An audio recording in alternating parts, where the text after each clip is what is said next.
Allah subhanahu wa ta'ala tells us, بعد أعوذ بالله من الشيطان الرجيم يا أيها الناس كلوا مما في الأرض حلالا طيبا. Allah ta'ala commands, O mankind, eat from whatever is on the earth that is lawful and good. Halal is referring to religiously permissible. Tayyib is a reference to that which is physically healthy and good for you. It comes from ism fa'il, and ism fa'il within it implies something that has the long-term permanent internal quality of goodness. Tayyib, good. And what's interesting is that Allah subhanahu wa ta'ala is saying, mimma fil ard, from whatever is on the earth. You could see this as encouragement and permission to diversify your diet and eat from all the things around the world. Now why? Why would Allah subhanahu wa ta'ala encourage us to diversify our diet? Perhaps there are several reasons. Number one, to contemplate the incredible creation of Allah subhanahu wa ta'ala. To appreciate the fact that there's so much diversity. You know, a human being could have been designed like a car. A car has one type of fuel. You put in the gas, it always has the same flavor, texture, color, always the same. Human beings could have been like that. One thing that we eat, that's it. SubhanAllah, look at the incredible diversity.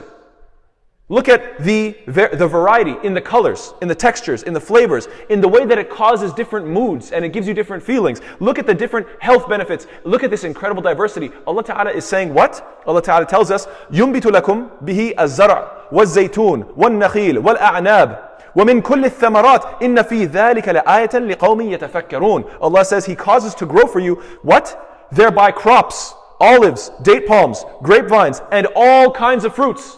All fruits. Indeed, in that is a sign for people who contemplate and give thought. This is for contemplation. Pay attention, appreciate it. Allah Ta'ala has diversified these beautiful colors and mentions this in the Quran. Allah says what? وَمَا ذَرَأَ لَكُمْ فِي الْأَرْضِ مُخْتَلِفًا أَلْوَانُهُ إِنَّ فِي ذَلِكَ لَآيَةً لِقَوْمٍ يَذَّكَّرُونَ. And indeed, He has subjugated for you whatever He has multiplied for you on this earth of varying color. Look at the beautiful different colors and textures. Look at how diverse it is and beautiful it is. Contemplate this. And Allah says what? Indeed, this is a sign for people who remember. Think about these things. Pay attention to these things. Remember these things. And that is what is on the earth. What about in the sea? Allah Ta'ala mentions. What? Allah Ta'ala mentions, وَهُوَ الَّذِي سَخَّرَ الْبَحْرَ لِتَأْكُلُوا مِنْهُ لَحْمًا طَرِيًّا. That it is He who has subjected the sea for you so that you may eat of its tender meat. All of the earth and all in the sea. SubhanAllah, there's so much variety for us to enjoy. And at the end of that ayah, Allah Ta'ala mentions what? وَلَعَلَّكُمْ تَشْكُرُونَ. So that perhaps you may be grateful. So we're learning, number one, the objective is to contemplate and think about the diversity of foods. Number two, be grateful that there's so much to appreciate and so much to enjoy and experience. At number three, appreciate the diversity within yourselves. Notice that people in this country and in that country and the other one, they all eat different ways, eat different foods, prepare their meals differently. There's so much variety. And that is not something that is supposed to divide us. It's supposed to make us appreciate one another. In fact, Allah Ta'ala tells us what? يَا أَيُّهَا النَّاسِ إِنَّا خَلَقْنَاكُمْ مِنْ ذَكَرٍ وَأُنْثَى وَجَعَلْنَاكُمْ شُعُوبًا وَقَبَائِلَ لِتَعَارَفُوا. That, O mankind, indeed we have created you from the male and the female and made you peoples and tribes so that you may know one another. The purpose of our diversity in our languages, in our colors, in our customs, and yes, even in our foods, is so that we can appreciate these things. We can break bread together. We can get to know each other. And it's something so beautiful. When people sit together and eat together, they very quickly develop an affinity for one another. They get to appreciate each other's foods. They get to talk and get to know each other. This is the way people bond, through experiences. And food is a very important experience. People bond. This is the reason why roller coasters have two seats. You'll often find that in roller coasters, you can sit next to your friend so that you can enjoy this experience of going up and down and sideways and everything. You can do it together. That's the whole idea.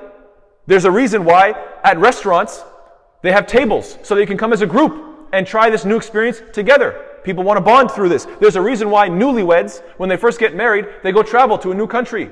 They go to new restaurants. They try things together. Why? Because these new experiences bring people closer together. Now I want you to imagine for a second somebody who wants to share their culture. Somebody who spends the whole day in the kitchen slaving away, working hard. They put in their hard work, they put in their culture, they put in their heritage, they put in their identity. A certain portion of themselves is being represented in this meal because of all the hard work and because of all the history behind it. And then they offer you this plate and you look at it and you go, ew. Can you imagine how disrespectful this is? Can you imagine how much you could break that person's heart? So the topic that I'd like to talk about today is picky eaters. That's what I'd like to talk about. People who are overly picky when it comes to food.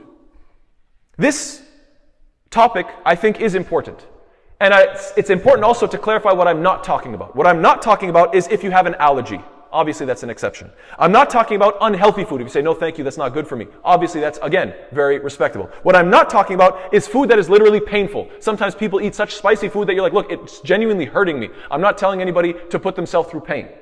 What I'm not talking about is sometimes people encouraged to eat even food that has gone bad. Oh, just toughen it out and eat it anyway, even though it's gone rotten. I'm not encouraging that. And I'm not even saying, and I want to be clear about this, I'm not saying that you're not allowed to have preferences.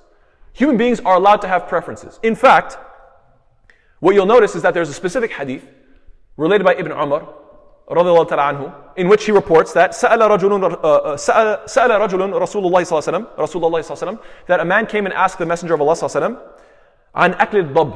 He asked him about eating of lizard. He said, would you like some of this lizard? فقال, so the Prophet ﷺ responded and said, what? لا آكله ولا أحرمه. I'm not going to eat it, no thank you. But I also don't prohibit it. It's not haram. Now, there's a few things to notice about this hadith. Perhaps the most important, in my opinion, one of the most important points is that to my knowledge personally, I am not aware of any single other instance in which the Prophet ﷺ described a preference of not eating any other food. To my knowledge, this is the only time the Prophet ﷺ said, no, thank you, I don't want this. So if there's really only one instance in which the Prophet ﷺ denied food just out of preference, you cannot say it's a sunnah to be a picky eater. It's okay if you have preferences, but to be a picky person, you don't find that the Prophet ﷺ said no thank you to this, and no to this, and no to this, and no to this, and no to this. No, I don't like that, I don't like that, I don't like that. You do not find this. One time. That's pretty important in my estimation, and Allah knows best. Number two, the way he described his disinterest. He simply said, no, I won't take from it. It's very similar to saying no thank you. I don't really enjoy it. Something very simple, very straightforward. You did not find him saying, oh, that's disgusting. You didn't hear him saying yuck. You didn't hear him saying ew. You didn't hear him making any sort of vomit noises or sounds or acting like he's going to gag. Like some people, I can't even touch that. You didn't see any of that. No behavior, no childish behavior that we find extremely popular today. None of that. Simply said, not my preference. He simply said, I'm not going to eat from that. Thank you. Subhanallah. Furthermore, you find that there are many ahadith about the Prophet ﷺ and about the Sahaba radiyallahu ta'ala anhum who had to eat food that was actually very tough to eat. Why? Because of scarcity. They were in circumstances where there would be very little food, and they had to eat things that were not number one preference. Things that were, sometimes it was so scarce that they had to eat very little food, or sometimes food that's not very delicious or enjoyable to eat, and yet they had to go through it. So what I'm trying to get at is, being a picky eater is clearly not from the sunnah of the Prophet ﷺ, nor the Sahaba radiallahu ta'ala anhum. And that's talking about the historical perspective. Now let's look at us today. What's happening with us today? In the United States, one of the leading causes of death is obesity. And because of what? Because of unhealthy diets. People are literally eating themselves to death. This is a fact. This is one of the leading causes of death in the United States. What does this come from? This comes from, you could describe it as extreme pickiness. You could describe it that way. When people are so picky that they will only eat the foods that are extremely sweet and salty and greasy and caffeinated, and they will not diversify their palate. I will only eat the things that are my absolute favorite flavor. And they refuse to try anything else. They refuse to acclimate themselves to various fruits and vegetables that are actually good for them. Instead, they say, no way, I can only eat the thing that is terrible for me, to the point that it's literally killing them. Yes, this is extreme pickiness. And even more specifically to our very particular current circumstance, the United States was hit with COVID-19 worse than many other countries. And there's lots of reasons for that. There's many reasons for that. But one of the reasons is because of how unhealthy we are. It's because of how we have terrible diets. First and foremost, we refuse to be hungry for even a second. The reason there's so much obesity is because you refuse to be hungry for even a second. I must be grazing throughout the day. I cannot experience the discomfort of hunger even for one moment. I need to constantly be eating. And furthermore, in addition to that, not only must I constantly be full and constantly be satiated and satisfied, in addition to that, I have to make sure that I'm only eating the exact thing that I like. It can't be something raw. It can't be something healthy. No. It has to be deep fried. It has to be dipped in chocolate. It has to be smothered in syrup. It has to be candy coated. It has to be the most unhealthy thing. Subhanallah. And so as a result, when you have such an unhealthy populace, a disease spreads much faster and has a lot worse of an effect upon us. What am I trying to say? We have shifted from being Abdullah or Ibadullah to Ibad al-Shahawat. You're not supposed to be enslaved to your desires to the point that it's killing you. Don't be Abd al-Shahawat. Be Abdullah. Be a slave of Allah. Enslave yourself to Allah. Obey Allah subhanahu wa ta'ala. Give in and submit your will to Allah. Not to your every whim and desire. Not every time something looks a little bit delicious, you have to just stuff it in your face. This is truly a problem. We have to gain control over our appetites. It's literally killing us. Subhanallah. So yes, this is such a problem. And Allah Ta'ala even commands us to gain some control over ourselves. When Allah subhanahu wa ta'ala says what? Ya ayyuhan nas. Kulu, Allah Ta'ala tells us what? Allah says, Ya ayyuhal ladhina amanu, la tuharrimu tayyibati ma ahallallahu lakum. Allah Ta'ala commands us and says, O you who have believed, don't prohibit the good things which Allah Ta'ala has made lawful for you. What are you doing? Why are you preventing yourself, prohibiting yourself from this incredible diversity that is all around you? Why are you stopping yourself from eating so many good and amazing things? Why have you limited yourself to only the sweetest and the most unhealthy things? Who's stopping you? Allah is demanding and commanding you and saying what? Don't prohibit yourself from things that are good for you. We need to increase in our gratitude. Be grateful, number one, that you even have food. The very fact alone that you have something to eat. And when you consider how many people are hungry, that in number one should give you reason to stop being so picky. The fact that you have diversity, be more grateful. Number two, the fact that you can share in other people's cultures. This is not something to neglect or to be rude about and to insult. Rather, this is something to celebrate and be grateful about. And number three, the fact that you have friends and you have family members that want to socialize with you, that want to break bread with you, that want to enjoy these new experiences with you. This is something to be so grateful for. So, if you are indeed a picky eater, inshallah ta'ala, I hope to offer some solutions in the second khutbah. وصلى الله على سيدنا محمد وعلى آله وصحبه وسلم تسليما كثيرا. بسم الله والحمد لله والصلاة والسلام على رسول الله. What if indeed you do have this issue? You are an extreme picky eater and you know that it's a problem and you want to improve upon yourself. What if you are this type of person? What are some possible solutions? I want you to first think about a few things. First thing I want you to think about is, how does this quality impact other aspects of your life? It's an honest question. And it's an important question. Do you really think that you're a picky eater and only a picky eater? Or is it possible that you are a burden to the people around you because you're so particular about many other trivial issues? Maybe you're the type of person that, no, I can't just sit in the car. I need to sit in this particular spot. Oh, I can't sit in the middle. I need a window seat or something like this. Something trivial. No, I can't wear these clothes. I have to wear this clothes. Or no, I have to have it my way. Always being very particular.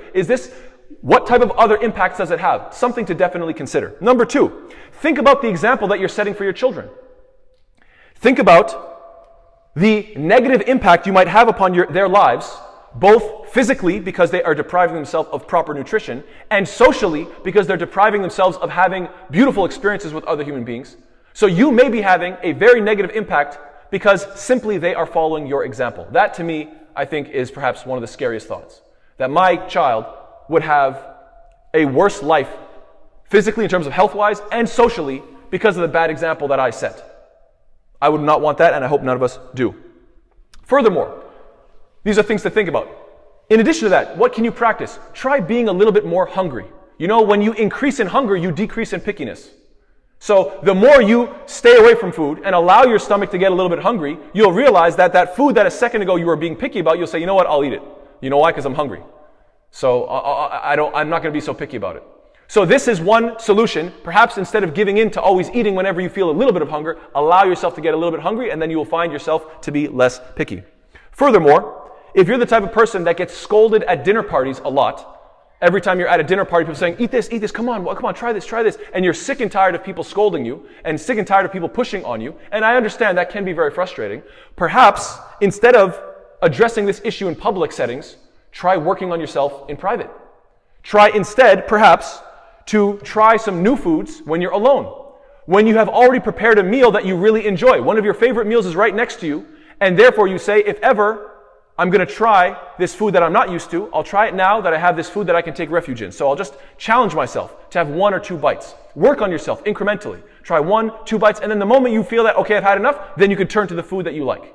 If you work on yourself in this way, incrementally, you will find yourself improving in this regard. Furthermore, you should know for a fact that it is very possible that your aversion to a very particular food might not be because of the food itself, it might be because of a bad experience you had in the past. So imagine you were a kid, you tried a certain type of food and you choked on it. And you were choking.